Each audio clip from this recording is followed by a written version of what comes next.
오늘 우리 함께 나눌 말씀은 시편 84편 1절부터 12절까지 우리 한 절씩 기도하겠습니다.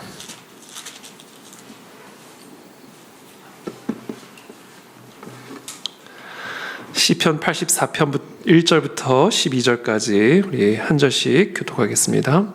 저부터 읽겠습니다. 만군의 여호와여, 주의 장막이 어찌 그리 사랑스러운지요. 내 영혼이 여호와의 궁정을 사모하여 쇠약하며 내 마음과 육체가 살아계시는 하나님께 부르짖. 나의 왕 나의 하나님 만군의 여호와여, 주의 제단에서 참새도 제 집을 얻고 제비도 새끼들 보금자리를 얻었나이다.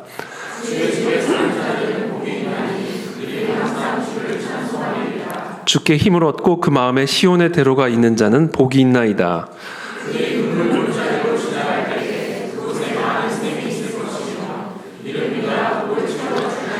그들은 힘을 얻고 더 얻어 나아가 시온에서 하나님 앞에 각기 나타나리이다.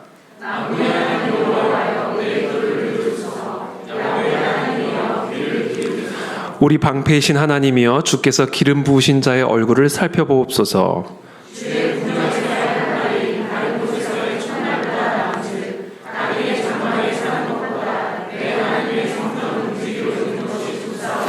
여호와 하나님은 해요 방패이시라. 여호와께서 은혜와 영화를 주시며 정직하게 행하는 자에게 좋은 것을 아끼지 아니하실 것임이니이다.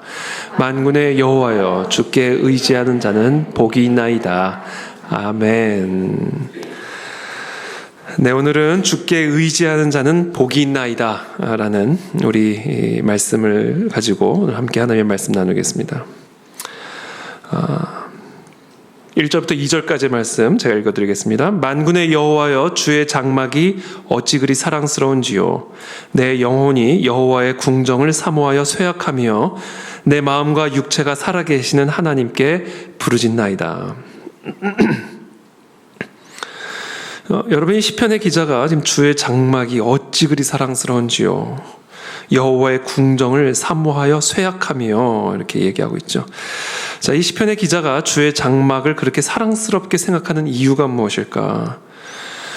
나의 영혼이 그토록 여호와의 궁정을 사모하는 이유는 무엇일까? 그 장막이 그냥 장막이 아니라 주의 장막이기 때문에 그렇습니다. 그것이 그냥 궁정이 아니라 여호와의 궁정이기 때문에 그렇습니다. 주의 장막과 하나님의 궁정은 하나님이 계신 하나님의 집입니다. 그래서 지금 시편 기자는 하나님을 간절하게 사모하고 있는 거예요. 하나님이 계시는 집이니까 그 집이 너무 사모가 되고, 하나님이 계시는 장막이니까 그 장막이 겉으로는 볼품이 없어 보일지는 모르지만 그렇게 사모가 되는 것이죠. 저와 여러분들도 이 주의 장막을 그렇게 사모할 수 있게 되기를 축복합니다. 저와 여러분들 안에 이 교회, 하나님의 집, 성전을 향한 그와 같은 갈망과 뭐랄까요, 그 사모함이 우리 안에 있게 되기를 축복합니다.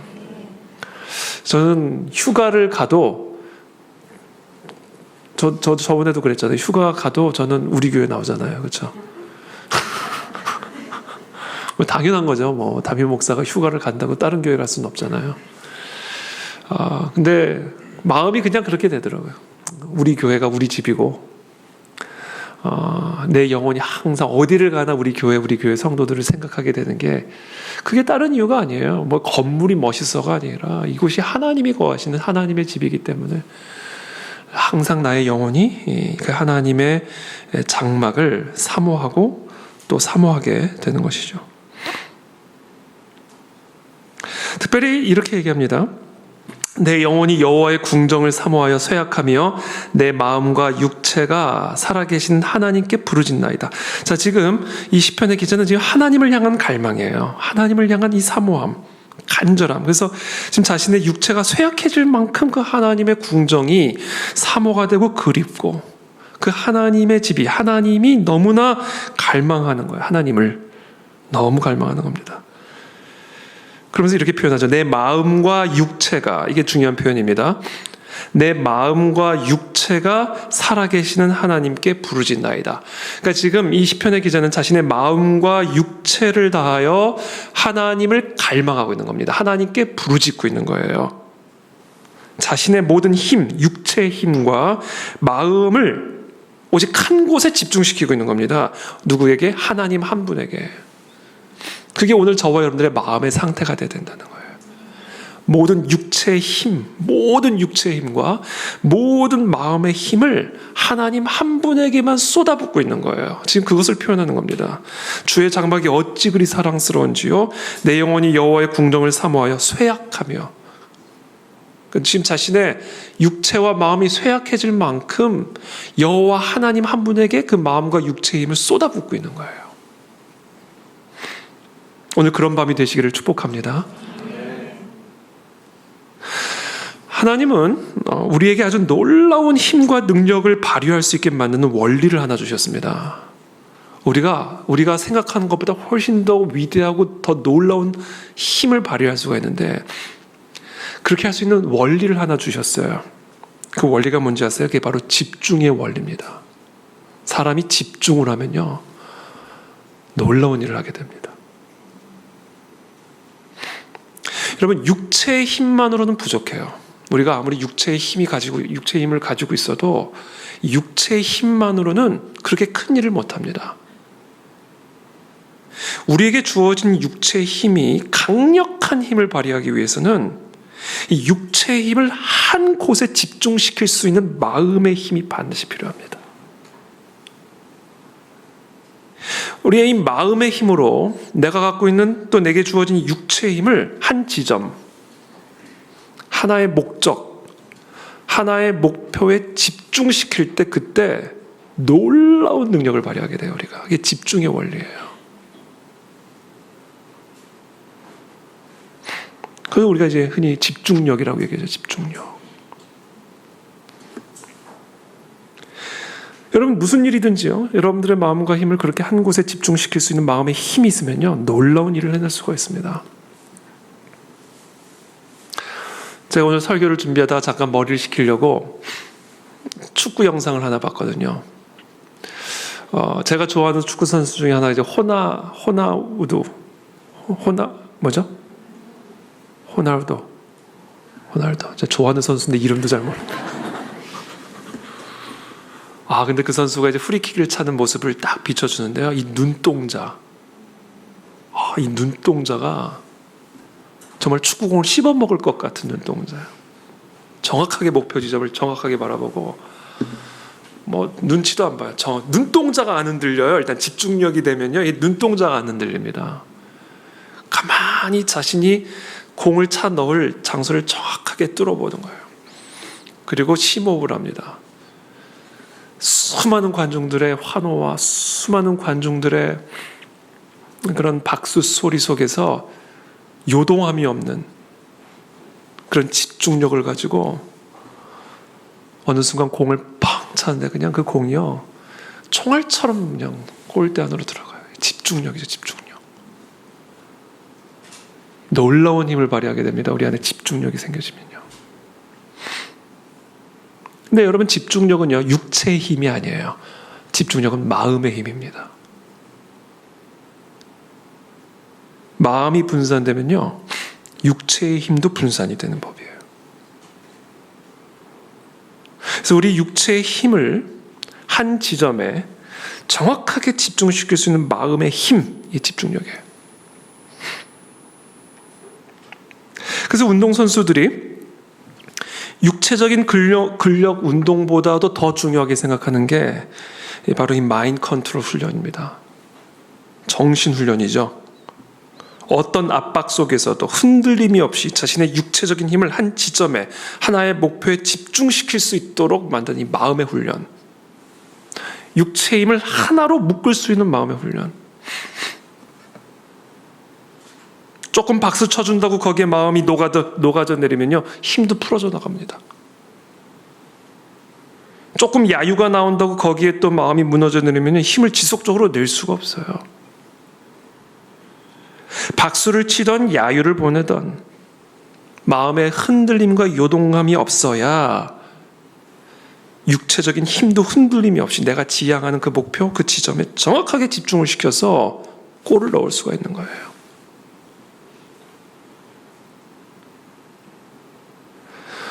하나님이 우리에게 주어진 놀라운 그 능력을 놀랍게 폭발적으로 발휘할 수 있게 만드는 주신 원리입니다. 그렇게 할 수 있도록 만들어 주신 원리예요.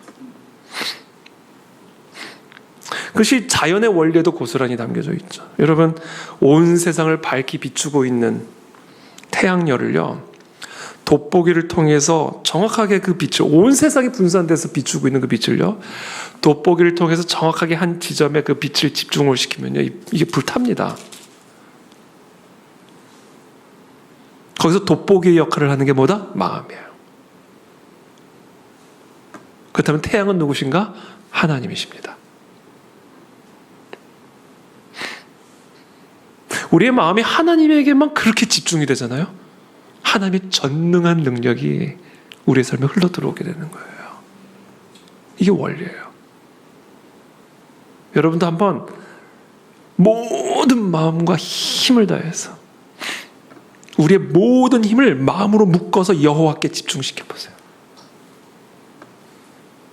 마음이 분산되지 않고 마음이 흔들리지 않고 내 안에 있는 모든 육체의 힘을 마음으로 확 묶어서 여호와께만 딱 집중시킬 때 여호와 하나님의 전능한 능력이 우리의 삶에 임합니다. 그게 원리예요.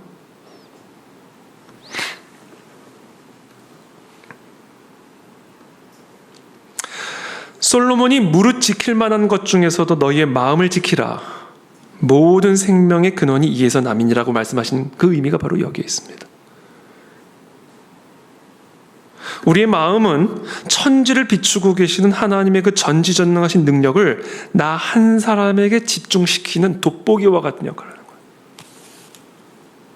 그 전능하신 능력이 나에게 집중이 된다니까요. 내 마음을 통하여.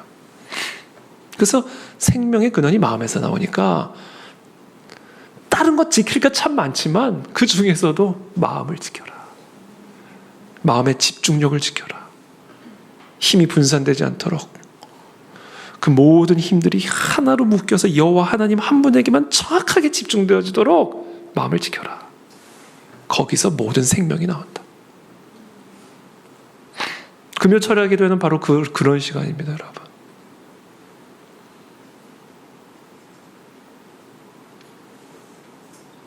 거기에 바로 능력의 비밀, 치유의 비밀, 기적의 비밀이 있는 거예요. 저는 그런 기적을 경험하는 이 시간이 되기를 축복합니다.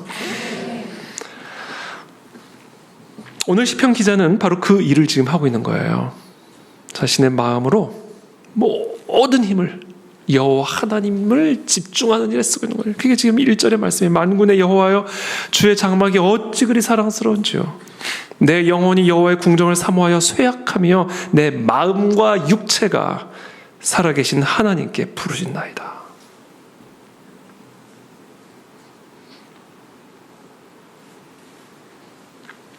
역대하를 보면 선견자 하난이라고 하는 사람이 유다의 왕 아사에게 나와서 당신 유다 왕 아사 당신이 아람 왕을 의지하고 왕의 하나님 여호와를 의지하지 아니하였으므로 아람 왕의 군대가 왕의 손에서 벗어났나이다. 이렇게 얘기합니다. 유다가 이 아람 왕에 의해서 패배를 당하는 이유, 공격을 당한 이유는 당신이 아람 왕을 의지하고 왕의 하나님 여호와를 의지하지 않았기 때문이다. 이렇게 얘기합니다. 그러면서 이렇게 얘기해요. 구스 사람과 룹 사람의 군대가 크지 아니하며 말과 병거가 힘이 많지 아니하더이까? 자, 구스라는 것은 이디오피아죠. 이디오피아 사람과 룹 사람의 군대가 이 아람 왕의 군대보다 크지 않았습니까? 말과 병거가 많지 않았습니까? 그러나 왕이 여호와를 의지하였으므로 여호와께서 왕의 손에 넘기셨는데 그보다도 작은 아람 왕의 손에 넘어간 이유는 당신이 여호와를 의지하지 않고 아람 왕을 의지했기 때문이다. 마음이 분산이 되니까 여호와에 대한 집중력이 흐트러지니까 전능하신 하나님의 능력이 나타날 수가 없는 거죠. 그러면서 이렇게 얘기해요. 여호와의 눈은 온 땅을 두루 감찰하사 전심으로 자기에게 향하는 자들을 위하여 능력을 베푸시나니. 이 일은 왕이 망령되이 행하였은즉 이후부터는 왕에게 전쟁이 있으리이다. 자, 여호와의 눈은 지금 온 땅을 두루 감찰하사 전심으로 모든 마음으로 자기에게 향하는 자. 뭐예요? 육체의 모든 힘으로 하나님에게만 향할 수 있도록 마음으로 묶고 있는 자. 마음이 흔들리지 않고 마음이 분산되지 않고 이 마음으로 모든 전력을 묶어서 여호와께 집중시키는 자에게 하나님은 능력을 베푸신다. 근데 당신이 그렇게 하지 않았고 당신의 마음이 그러니까 아람 왕에 의해서 분산됐고 흔들렸기 때문에 하나님이 당신을 위해 능력을 베푸지 않는다.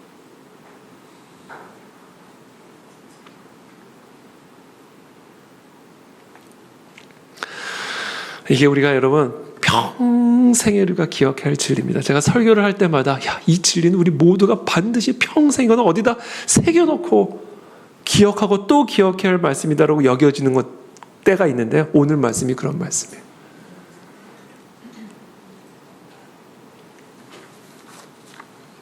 특별히 우리가 우리의 마음으로 우리의 모든 힘을 묶어서 하나님에게만 집중을 시킬 때 우리에게 주어진 아주 특별한 은혜가 하나가 있는데 그게 뭐냐면 새로운 시각을 갖게 돼요. 시각이 달라집니다. 여러분, 하나님은 워낙 크신 분이기 때문에요. 우리의 마음과 힘을 다하여 여호와 하나님에게만 집중을 하면요. 골리앗이 난쟁이처럼 보입니다. 시각이 달라져요. 여리고성도 모래성처럼 보이고요. 그래서 우리가 우리의 마음과 육체를 다하여 하나님만을 바라볼 때 비로소 다른 모든 것들을 제대로 볼 수 있는 눈이 열리게 돼요. 우리가 하나님 보지 않고 여리고를 보니까 여리고성이 보이는 거, 여리고처럼 보이는 것이지. 여러분, 하나님에게 모든 마음과 육체가 집중된 상태에서 여리고를 보세요. 이건 모래성이 되는 겁니다. 여러분, 비행기 타고 올라가면 모든 건물들이 성냥갑처럼 보이잖아요. 그런 거예요. 우리의 마음과 우리의 모든 힘이 그냥 여호와 하나님 한 분만을 집중하여 바라보면요, 골리앗도 그냥 마른 장작처럼 보이게 되는 것이죠.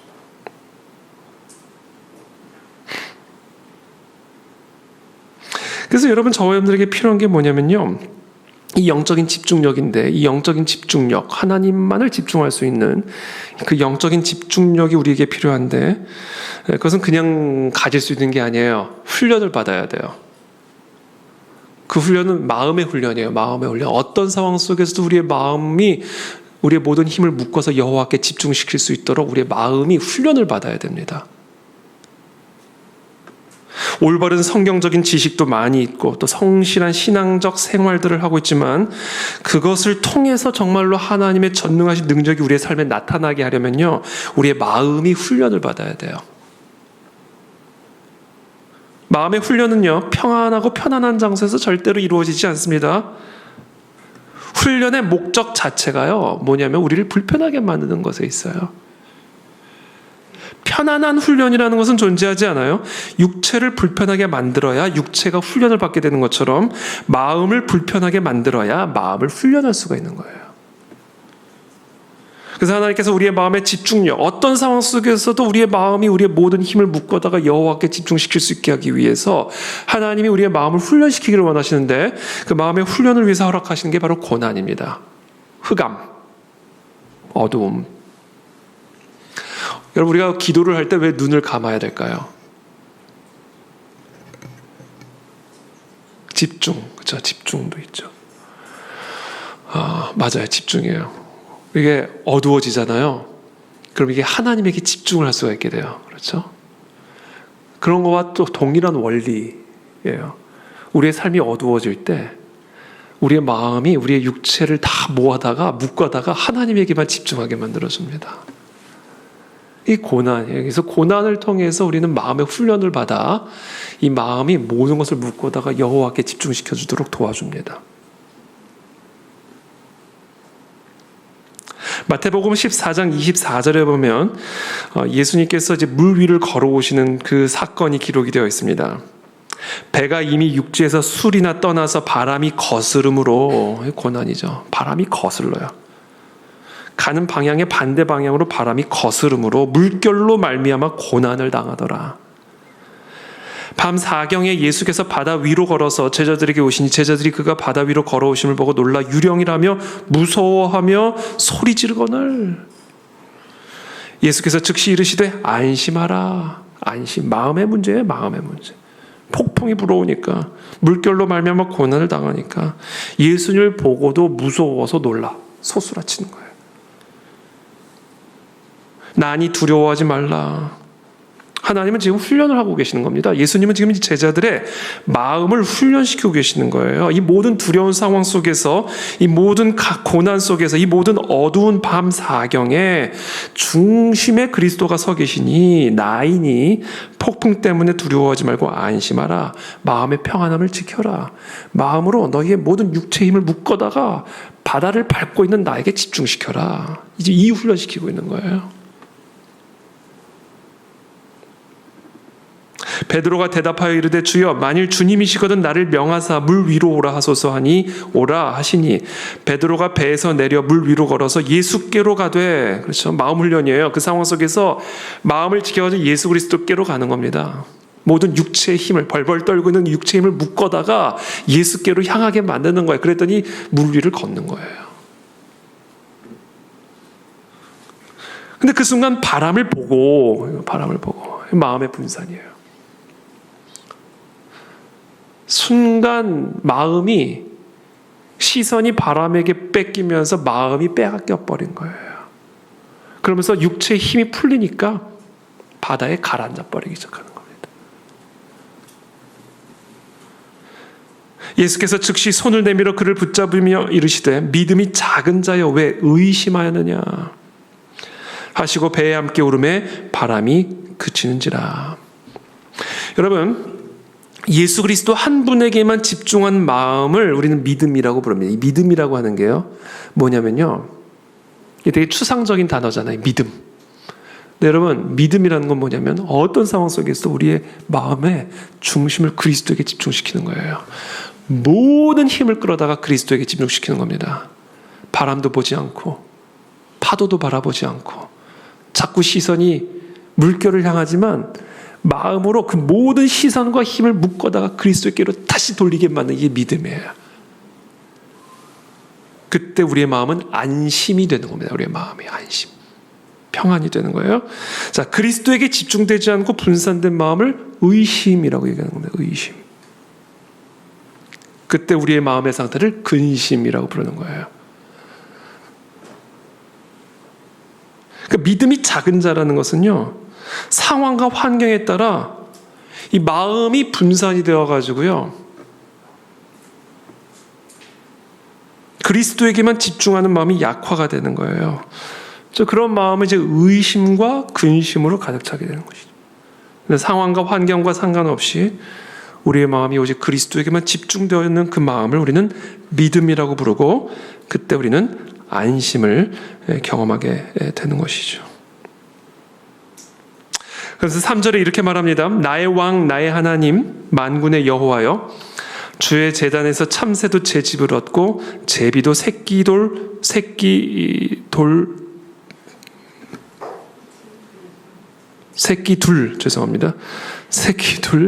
보금자리를 얻었나이다. 여러분, 지금까지 살면서 혹시 참새를 부러워해 보신 적 있으세요? 지나가다 나도 저 참새가 된다면 얼마나 좋을까? 혹시 이런 생각해 본 적 있으세요? 혹시 제비는요? 제비가 되고 싶다. 근데 지금 시편의 기자는요, 지금 참새를 부러워하고 있고 제비를 부러워하고 있습니다. 그 이유가 무엇일까요? 이 참새가요, 그냥 참새가 아닌 거예요. 주의 제단을 자신의 집으로 삼은 거예요. 그게 너무 부러운 거예요.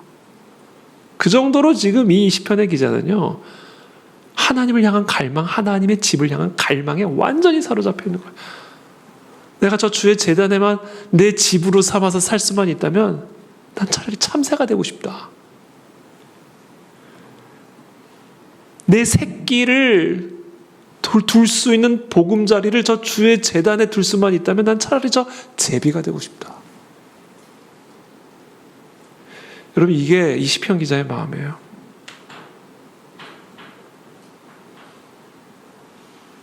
그러니까 지금 얼마나 하나님을 간절하게 온 마음과 힘을 다하여 갈망하고 있는지를 우리가 볼 수가 있게 되는 것이죠. 이 참새들은요, 사실 보잘것없는 존재죠. 하찮은 존재들이에요. 예수님도 말씀하셨어요. 참새 5마리가 두 아사리온에 팔리는 것이 아니냐. 그만큼 이 두 아사리온이라는 건 정말 값어치 없는 거거든요. 그러니까 이 참새와 제비라고 하는 것은 정말로 하찮은 존재들이에요. 그러니까 시편 기자는 자기 자신을 지금 참새와 같이, 제비와 같이 하찮은 존재로 여기고 있었던 것 같습니다. 자, 여러분, 혹시 여러분의 삶에 언제 자신이 가장 하찮게 여겨지는지 한번 생각해 보십시오.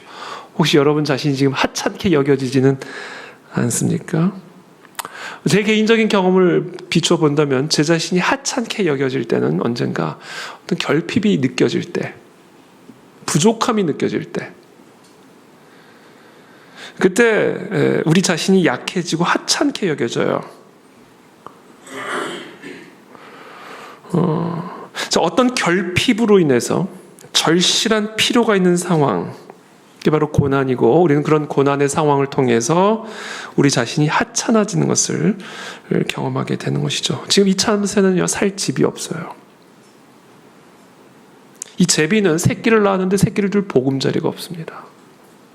어마어마한 결핍이죠. 절실한 필요가 있죠.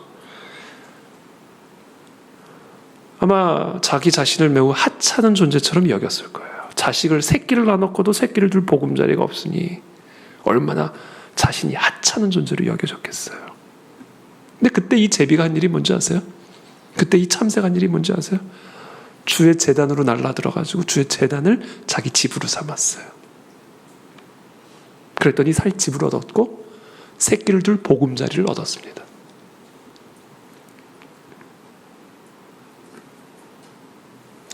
오늘 저와 여러분들을 이 참새와 제비와 같이 하찮게 여기게 만드는 상황이 무엇입니까? 저와 여러분들을 그렇게 하찮게 만드는 절실하고도 절박한 필요는 무엇입니까? 그것이 무엇이든 그런 상황 속에서 오늘 우리가 해야 할 일이 있습니다. 참새가 했던 바로 그 일을 우리가 하는 것이죠. 주의 제단을 나의 집으로 삼는 거예요.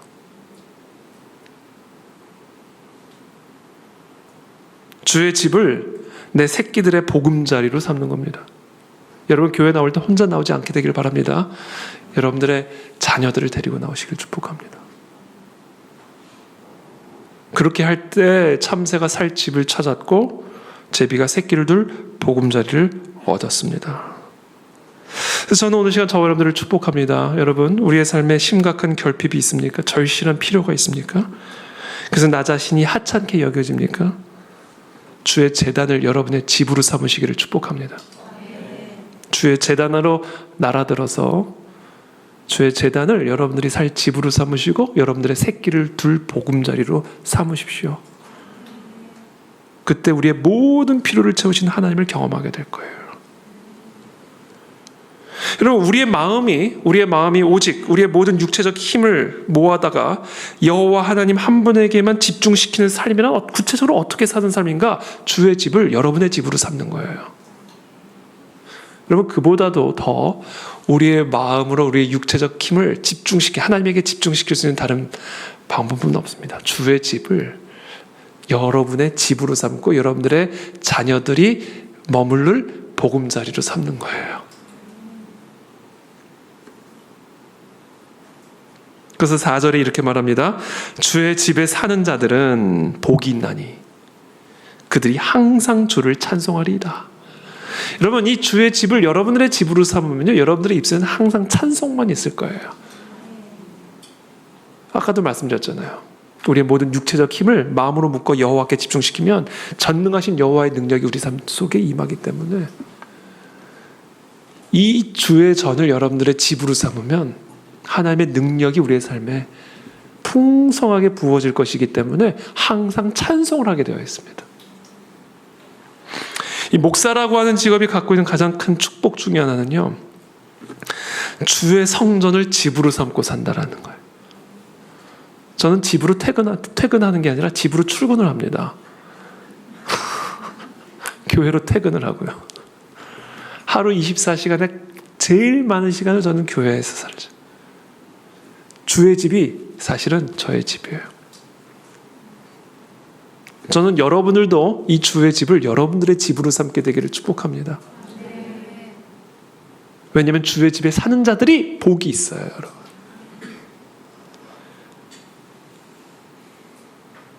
교회 오는 걸 막 시간을 아깝게 여기면 안 돼. 그런 분들 가끔씩 우리 교회는 없는데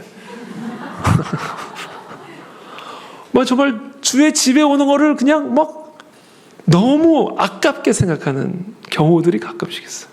그럼 복을 받을 수가 없어요. 주의 집에 오고자 하는 마음과 하나님을 향한 우리의 영적 집중력은요, 정비례합니다. 우리의 마음으로 우리의 육체적 힘을 다 끌어다가 여호와께 집중하는 사람은요, 주의 집을 사모하고 사랑하여 주의 집을 나의 집으로 여기는 그런 삶을 살아가게 되어 있어요. 그래서 제가 4층을 그 안에 호텔로 전기장판까지 깔아둔 거예요. 따뜻하게 주무시도록. 이게 교회가 낯선 곳이 되면 안 돼요. 그렇다고 막 파자마를 입고 다니면 안 되겠지만 질서는 있어야겠지만 그러나 그만큼 주의 집이 여러분들의 집이 돼야 돼요. 그래서 제가 인테리어도 좀 신경을 써요. 와서 좀 편안하게 있을 수 있는 곳이 돼야 되잖아요. 집이니까. 그럼 우리 집에 얼마나 많은 투자를 합니까? 이건 우리의 집이에요. 그래야 복을 받습니다, 여러분. 저는 여러분들이 어려울 때마다, 절실한 필요 가운데 있을 때마다, 심각한 결핍을 느낄 때마다, 고난이 있을 때마다, 아니 언제나 주의 제단으로 날아드는 참새와 같은 사람이 되기를 축복하고 여러분들의 자녀들의 보금자리로 삼는 그런 교회가 되기를 축복합니다. 그런데 이 주의 집에 살라는 말을 너무 문자 그대로 해석을 해서 하루 대부분의 시간을 꼭 교회에서만 보내야 된다는 의미는 꼭 아니에요. 물론 시간도 중요해요. 물리적으로 교회 안에서 보내는 시간을 많이 갖는 자들이 복이 있죠. 그러나 그렇다고 해서 다른 삶을 다 방치해놓고 해야 할 일도 하지 않고 그냥 교회 안에만 머물러 있는 게 주의 집을 사모하는 것은 아닙니다. 주의 집에 살라는 말의 본질적인 의미는 주의 집을 여러분의 삶의 중심에 두라는 말이에요. 그게 주의 집에 사는 겁니다. 주의 집이 여러분들의 삶의 중심에 있으면 여러분은 주의 집에 사는 거예요. 직장을 가도 여러분 지금 주의 집에 살고 있는 것이고, 출장을 가도 여러분 주의 집에 살고 있는 거예요. 언제요? 여러분들의 삶의 중심에 주의 집이 있을 때.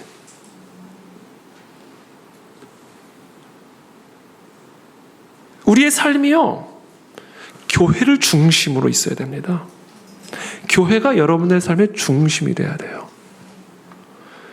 그때 하나님으로부터 모든 힘과 능력과 복이 여러분들의 가정으로 흘러들어가고, 직장으로 흘러들어가고, 사업으로 흘러들어가고, 자녀들에게 흘러들어가게 되는 거예요.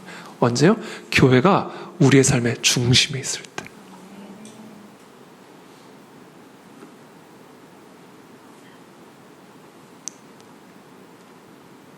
많은 사람들이 이것을 놓치니까 복을 못 받아요.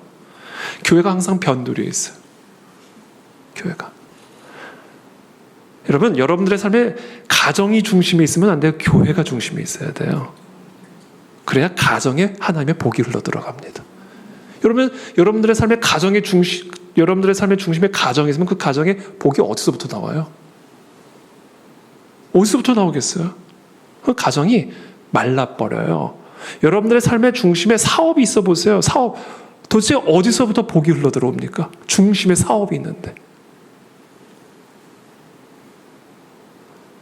주의 집이 우리의 삶의 중심이 있어야 거기서부터 나오는 하나님의 능력과 힘과 복이 가정으로 흘러들어가고, 사업으로 흘러들어가고, 자녀들에게 흘러들어가서 복을 받게 되는 거예요. 근데 그게 다 바뀌어져 있어요. 거꾸로 있어요. 중심에 엉뚱한 게 들어가 있으니까 다 말라 비틀어져 버리는 거예요. 샘의 원천이 그냥 돌로 팍 막혀버려 있으니까 샘이 터져 나와야 먹고 마시는데 이게 중심에 엉뚱한 게 들어가가지고 중심을 딱 틀어막고 있으니까 이게 다 말라 비틀어져 버리게 되는 거예요.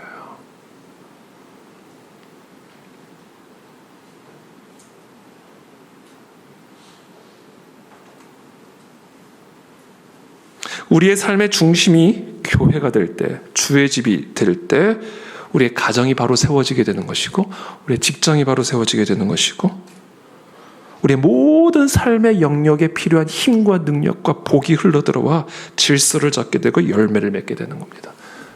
저는 다시 한번 여러분들에게 말씀드립니다. 교회가 여러분들의 삶의 중심이 되게 하십시오.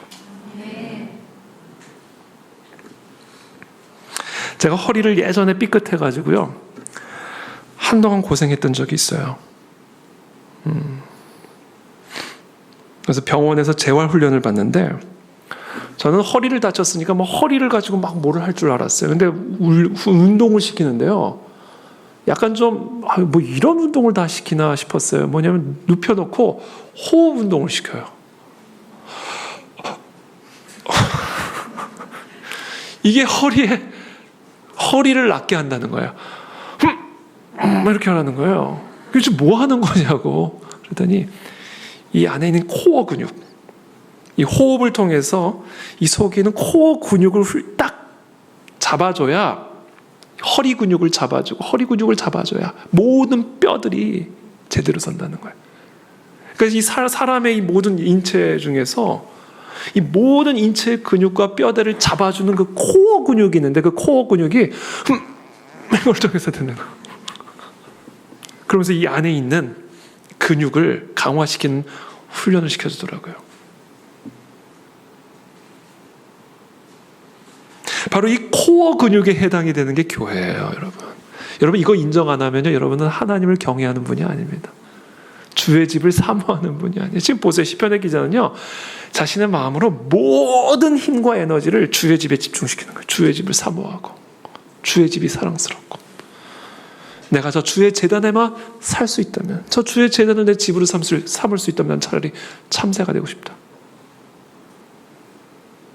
오늘날 성도들이 성도임에도 불구하고 하나님의 복을 받지 못하는 이유가 바로 거기 있습니다. 우리의 교회관이 너무 세속화돼 버렸어요. 사단에게 너무 많이 속고 있어요. 너무나 많이 미혹을 당하고 있습니다. 우리 어른 시대만 해도 교회가 삶의 중심이었어요. 교회가 동네의 중심이었고요. 그러니까 교회가 나라의 중심이 될 수 있었던 거예요. 아니, 교회가 내 삶의 중심이 아니라 어떻게 민족의 중심이 됩니까, 여러분? 네? 아니, 교회가 내 삶의 중심이 되지 못하는데 그 교회가 어떻게 나라의 중심이 되겠어요? 여러분, 정말 이 교회가 이 나라의 중심이 되기를 원하세요? 그러면 우리의 삶의 중심에 빨리 교회를 회복해야 돼요. 그래야 교회가 나라의 민족의 중심이 되어서 이 민족을 살리는 복의 근원이 될 수가 있는 거예요.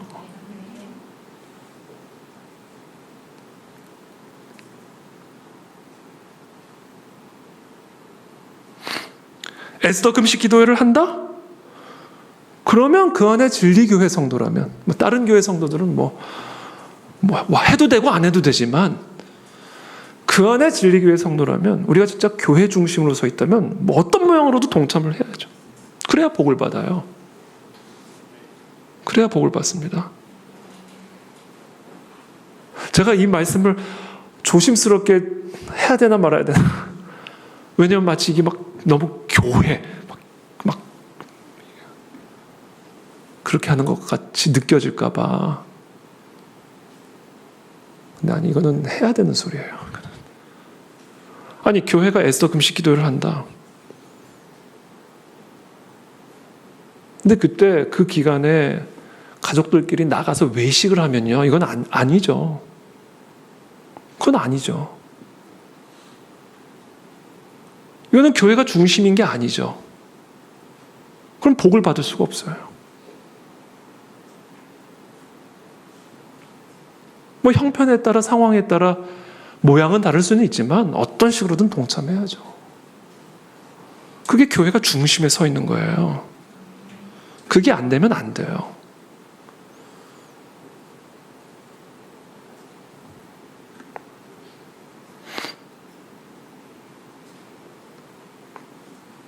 그러면 교회가 여러분들의 입맛에 맞기를 기대하면요, 교회가 여러분들의 삶의 중심이 될 수가 없습니다. 그거는 여러분이 교회의 중심이 되고자 하는 마음이에요. 그렇게 되면 계속 교회를 자기에 맞게 맞는 교회를 찾아다니게 되어 있어요. 그러니까 그 뜨내기 신앙생활을 하게 되어 있습니다. 제일 불행한 성도예요. 제일 불행한 성도입니다. 저는 이력서를 볼 때 다른 거를 거의 안 봐요. 얼마나 자주 직장을 옮겼는지를 봅니다.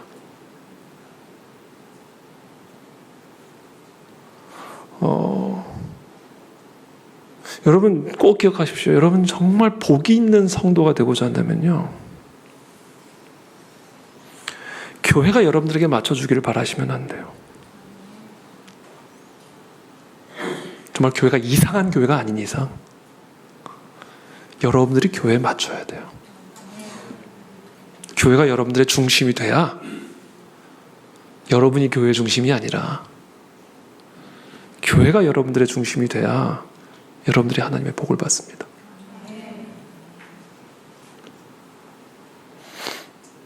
어노인팅 캠프를 간다?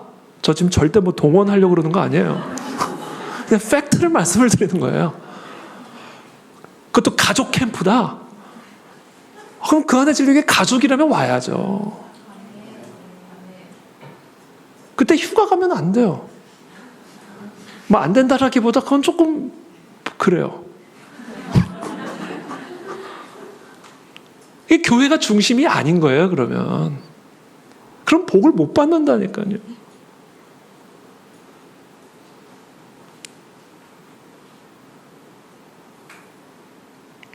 금요 철야, 새벽 예배, 주일 예배, 모이기에 힘을 쓰는 게 교회 중심적으로 사는 거예요.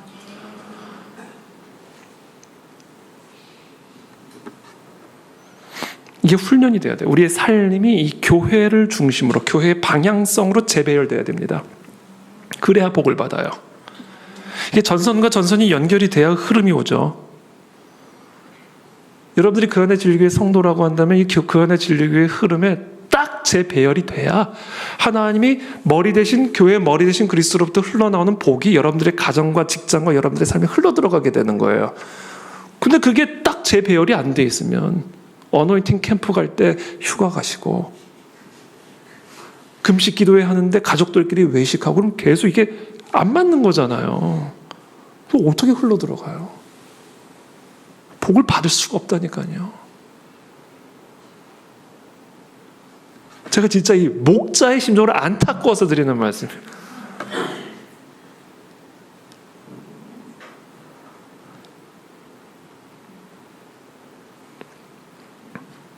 여러분, 하나님께서 이스라엘 백성을 애굽의 통치로부터 건져내신 다음에 모세에게 성막을 지을 것을 명령하세요. 그렇죠? 그리고 아주 구체적인 설계 도면까지 보여주시죠. 나중에 이 성막이 이제 솔로몬의 시대에는 이제 성전이 되죠. 자, 이 성막은 어떤 장소였는가? 첫째, 성막은요, 하나님께 제사를 드리는 곳이었습니다. 여호와께서 회막에서, 이게 장막, 성막을 의미하죠. 여호와께서 회막에서 모세를 부르시고 그에게 말씀하여 이르시되 이스라엘 자손에게 말하여 이르라. 너희 중에 누구든지 여호와께 예물을 드리려거든 가축 중에서 소나 양으로 예물을 드릴지니라. 그 예물이 소의 번제이면 흠없는 수컷으로 회막문에서 여호와 앞에 기쁘게 받으시도록 드릴지니라. 그는 번제물의 머리에 안수할지니 그를 위하여 기쁘게 받으심이 되어 그를 위하여 속죄가 될 것이라. 교회 중심적으로 산다는 것은 바로 이렇게 하나님에게 제사를 드림으로 하나님과 나 사이에 가로막히는 죄들을 찔림받고 해결받는 그런 삶이 지속적으로 진행이 되는 것을 의미하는 거예요. 또 교회는 어떤 곳인가? 주의 성막은 어떤 곳인가? 하나님께서 임재하셔서 하나님의 백성을 만나주시는 장소입니다.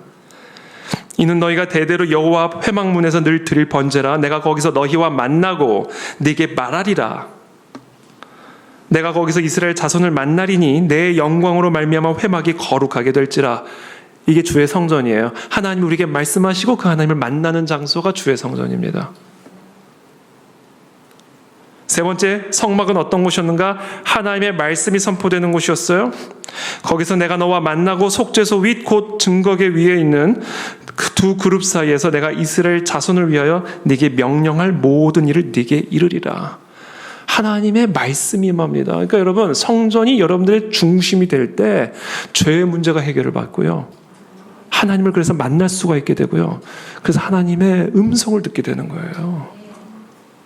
이게 여러분 교회 중심적인 삶이에요.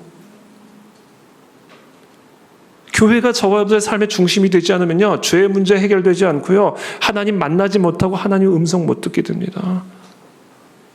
그런 인생이 어떻게 복을 받을 수가 있겠어요? 정말 나중에 지옥에 가지 않게 되면 다행이에요.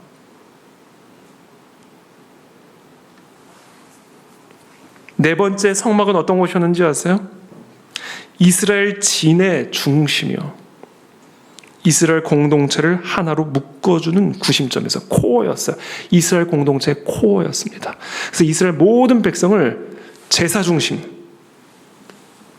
하나님의 말씀 중심, 하나님과의 만남 중심적인 공동체로 묶어주는 역할을 한 게 바로 성막이에요. 그래서 이스라엘의 12지파의 진들이 쫙 있잖아요. 그 중심에 성막이 있었던 겁니다.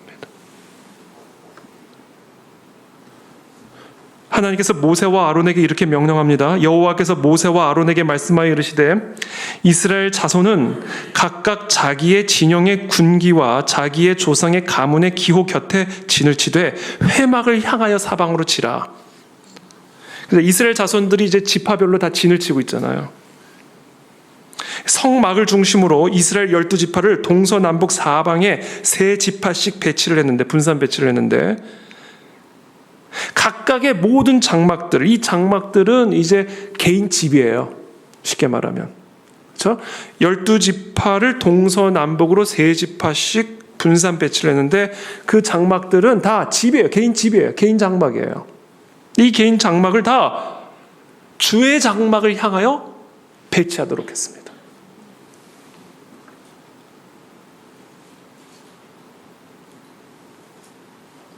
그래서 모든 일상생활이, 이스라엘 공동체의 모든 일상생활이 성막을 중심으로 이루어지게 했어요. 그래서 집들을 다 성막 중심에, 성막을 중심으로 동서남북으로 집을 짓게 만든 거예요. 행진할 때도 마찬가지예요. 행진할 때도 정확하게 성막을 중심으로 두고 행진을 합니다.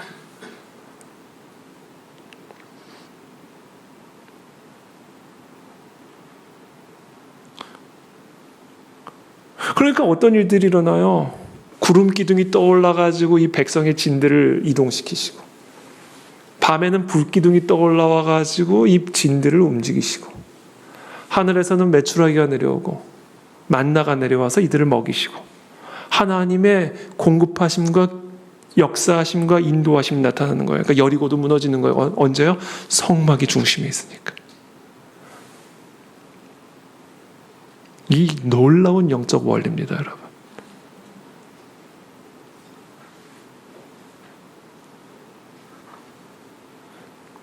그래서 이스라엘 백성들은요, 태어나면서부터 죽을 때까지예요. 태어나면서부터 죽을 때까지 성막을 중심으로 생활을 했고요.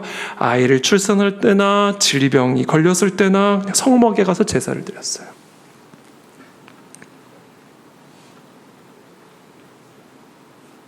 그러니까 제사를 중심으로, 하나님의 말씀을 중심으로, 하나님의 임재를 중심으로 이스라엘 백성들을 하나로 묶는 그 역할을 했던 게 성막이라고요. 교회 중심. 그때 하나님의 위대한 능력이 그 공동체 안에 나타나게 되는 거예요. 그러니까 저와 여러분들이요, 저와 여러분들의 삶의 중심에 교회가 세워지잖아요.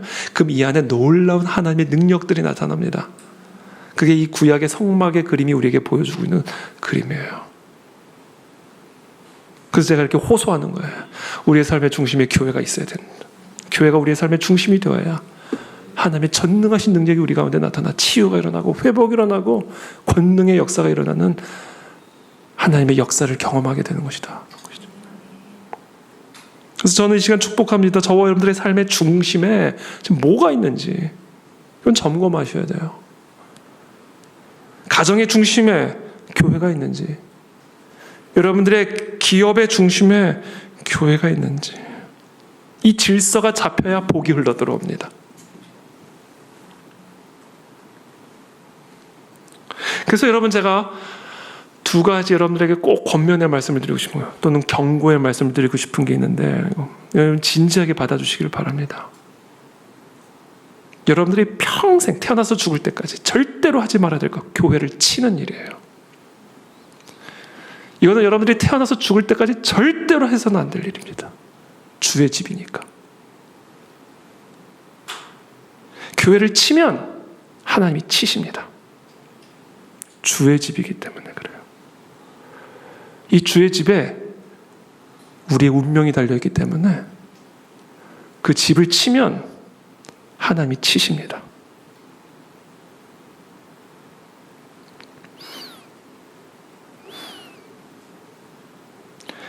교회를 치는 자는 그자가 목사이든 그자가 성도이든 반드시 하나님의 치심을 받게 될 거예요. 이건 두려운 얘기입니다.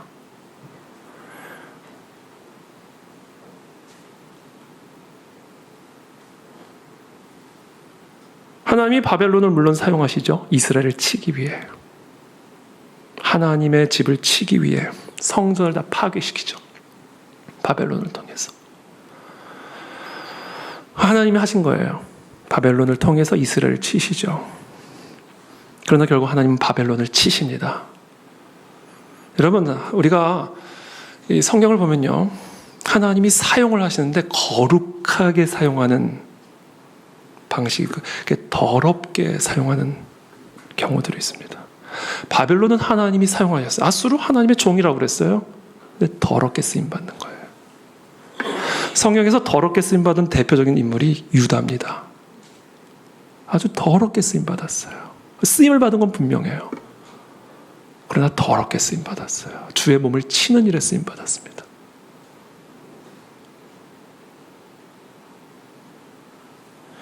바벨론의 운명, 아수르의 운명, 가룟 유다의 운명.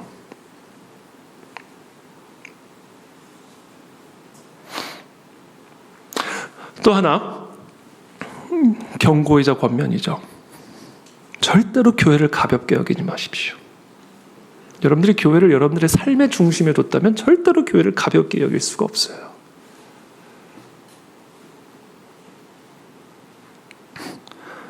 지하교회라고 우습게 여기지 마세요.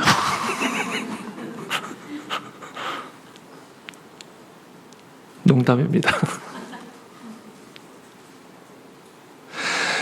여러분, 교회를 치면 하나님이 그 사람 치고요, 교회를 우습게 여기면 하나님이 그 사람을 우습게 여기십니다. 주의 몸이라니까요. 주의 집이에요. 그 주의 집을 가볍게 여긴다? 하나님이 그 사람을 어떻게 대하실까? 두려운 얘기죠. 근데 저는요, 요새 사람들이 교회를 너무 가볍게 생각을 해요. 복을 받을 수가 없어요. 그래서 교회가 너무 가벼워요. 그런데 어떻게 교회가 민족의 중심이 됩니까? 뭐 민족의 중심이라 노래를 하면 민족의 중심이 됩니까? 교회를 그렇게 가볍게 여기는데.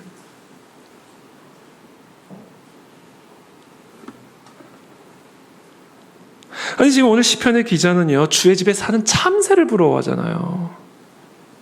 그 주의 집에 살 수만 있다면 난 차라리 참새가 되고 싶다 그러잖아요.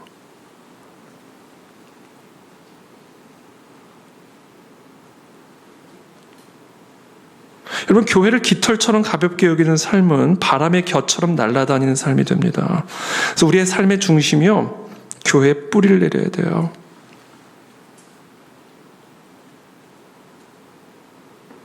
그때 하나님의 복이 흘러 들어옵니다. 저는 이 두 가지 권면을 꼭 기억하시길 바랍니다. 이건 경고이기도 해요. 여러분, 교회를 치는 일을 절대로 하지 마시고 교회를 가볍게 여기지 마십시오. 하나님이 치실 것이고 하나님이 여러분의 삶을 겨처럼 만들어 버리신다. 왜냐하면 이건 주의 집이기 때문에.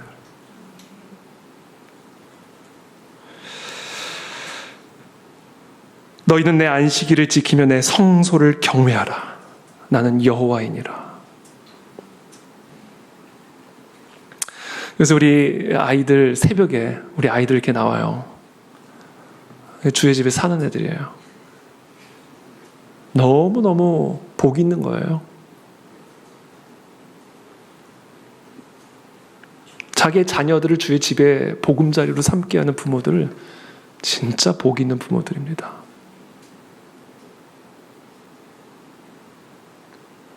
그렇게 우리 모두가 다 우리의 교회를 우리의 삶의 중심으로 삼게 되기를 축복합니다. 5절에 주께 힘을 얻고 그 마음에 시온의 대로가 있는 자는 복이 있나이다. 자, 그러면요, 시온의 대로가 열려요. 시온의 대로는요, 하나님과 내가 연결되는 대로예요. 그래서 그 하나님으로부터 온갖 좋은 것들이 다 흘러 들어옵니다. 주의 집이 우리의 삶의 중심이 되고 주의 집을 우리의 새끼들이 머무는 보금자리로 만들어 놓으면 저와 여러분들의 삶의 시온의 대로가 열립니다. 하나님의 복을 받는 자가 돼요. 여러분 주변에도 많은 신앙인들이 있잖아요. 정말 교회를 중심으로 사는 분들이 있어요. 저는 우리 교회 대부분이 다 그런 것 같아요. 특히 금요철에 기도해 오신 분들은 다 주의 집을 정말로 중심으로 삼고 있는, 괜히 하는 말이 아니에요. 제가 무슨 괜히 하는 말을 하겠어요. 진심이에요. 제가 정말로 그렇게 느껴요. 진짜 이 가정들 정말 주의 집을 중심으로 삼고 있구나. 그럼 달라요. 복이 있어요. 그 가정에 복이 임합니다. 자녀들이 달라요. 복이 있어요. 하나님이 정한 원리예요.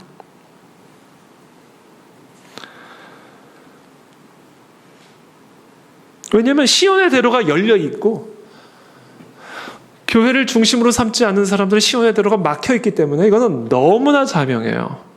너무나 자명한 거예요.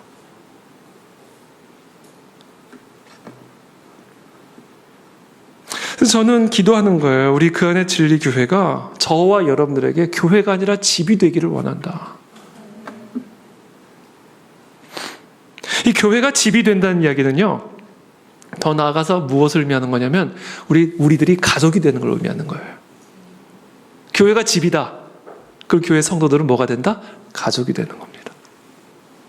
그게 시온의 대로가 열리는 거예요. 요즘 제가 하나님이 제게 마음에 주신 소원이 있어요. 참 너무 감사히 이 소원을 주셔서 하나님이. 이게 진짜 마음의 소원이 돼버렸어요. 어떤 소원이냐면 저는요, 우리 모든 교회 성도들과 함께 늙어가기를 원해요. 그게 제 마음의 소원이에요. 전 여러분들에게 제가 설교하다 이제 틀니가 빠지는 것을 보여드리고 싶어요. 진심이에요.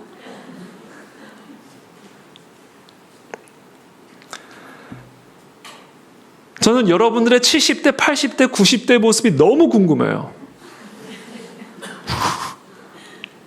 20년, 30년 후면 지금 틀리 얘기했지만 여러분도 틀리 끼고 계실 건데 뭐. 그 모습을 우리가 한번, 저는 그걸 너무 보고 싶어요. 전 그게 제 마음의 소원이에요.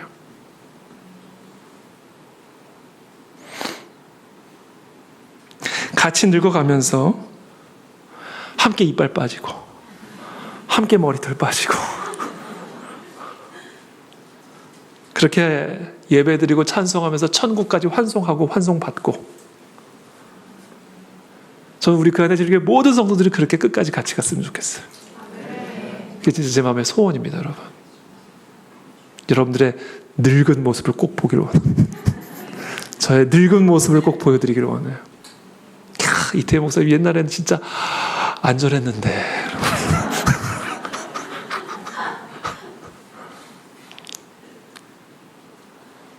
저는 우리 여기 부목사님들도 어디 안 가고. 아멘. 네.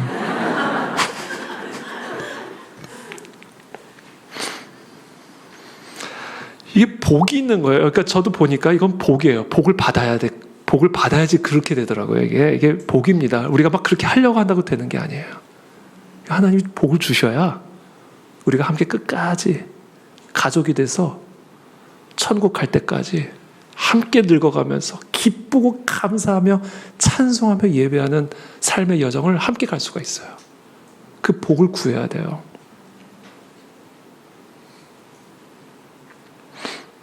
그게 진짜 복 있는 거죠. 그게 시온의 대로예요.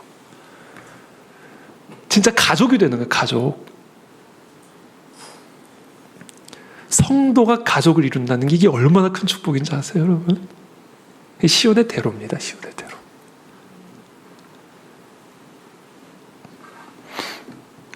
어느 교회를 가든 교회를 집으로 여기지 않는 성도, 교회 성도를 가족으로 여기지 않는 뜨내기 성도들은요, 절대 복을 받을 수가 없어요. 이건 원리예요, 원리.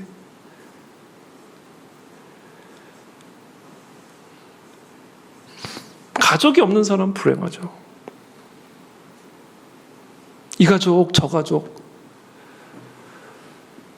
계속 그냥 가족 찾아다니는 사람처럼 불행한 사람이 어디 있어요? 이제 삶이 길지가 않은데, 인생이. 그러니까 우리가 교회를 다니지 말고 교회가 되라는 말을 하는 이유가 거기에 있어요.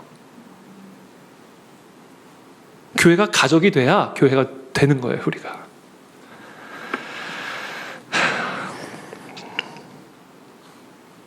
어떻게 하면 우리가 가족이 될 수 있을까? 바울은 주의 성전을 몸으로 표현했어요. 모든 지체들이요, 가족이 된다라고 하면서 우리끼리 자꾸 붙으려고 하면 안 돼요. 붙어지지도 않아요. 우리 각자가 머리에게 붙어 있어야 돼요. 우리 모든 마음과 힘을 다하여 머리에게 붙어 있어야 됩니다. 그러면 그 예수 그리스도 머리로부터 생명이 들어와 서로가 연합이 되고 결합이 되어서 가족이 되는 거예요. 그에게서 온 몸이 각 마디를 통하여 도움을 받음으로 연결되고 결합되어 각 지체의 분량대로 역사하여 그 몸을 자라게 하며 사랑 안에서 스스로 세우느니라. 이게 교회 성장의 원리입니다. 우리의 교회가 우리의 머리 되신 예수 그리스도에게만 전심과 전력을 다해 집중할 때, 교회가 우리의 삶의 중심이 될 때, 그때 우리가 서로 연결이 되고 결합이 되어서 머리 대신 그리스도로부터 모든 좋은 것들이 우리 안에 흘러들어오게 되고 또 흘러나가게 되는 거예요. 그것을 가능하게 하는 게 시온의 대로예요. 시온의 대로. 하나님과 내가 수직적으로 견고하게 연결될 때 거기서부터 수평적인 연결이 이어지게 되면서 하나님의 온갖 좋은 것들이 우리 안에 흘러들어와 우리가 사랑 안에서 스스로 몸으로 세워지게 되는 거예요. 성장하게 되는 것이죠.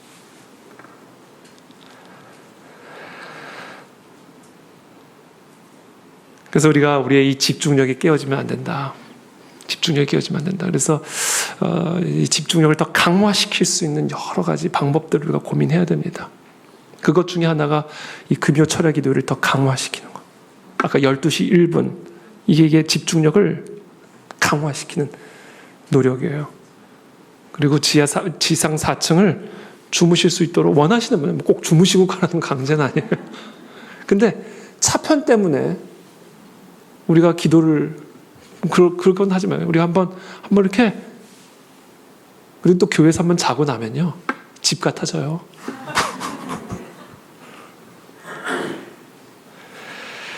그럴 때 하나님의 놀라운 은혜와 능력이 우리 가운데 임하게 된다라는 것입니다.